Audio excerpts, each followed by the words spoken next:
ఇక్కడేదో punishment posting లాగా నేను ఐటీడీ ఇవ్వట్లేదు. చూస్ చేసుకుని ఎవరైతే బాగా చేయగలుగుతారో, ఎవరు ఒక రకమైన ఒక నిస్వార్థ బుద్ధితో పనిచేయగలుగుతున్నారో, ఏవో కొన్ని పారామీటర్స్ పెట్టుకొని వాళ్ళని మాత్రమే నేను ఐటీడీఓకి పంపిస్తానని చెప్పి గవర్నర్ గారు చేసిన ప్రసంగంలో కూడా ఈ అంశాన్ని చేర్చి ముఖ్యమంత్రి గారి కార్యాలయం దీన్ని పెద్దపెట్టున ప్రకటన చేయడం కూడా జరిగిందండి.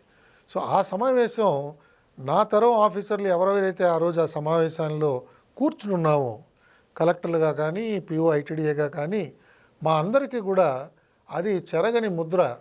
మాకు ఆ సమావేశంలో మాకు అందరికీ కూడా మేము ప్రభావితులయ్యాం.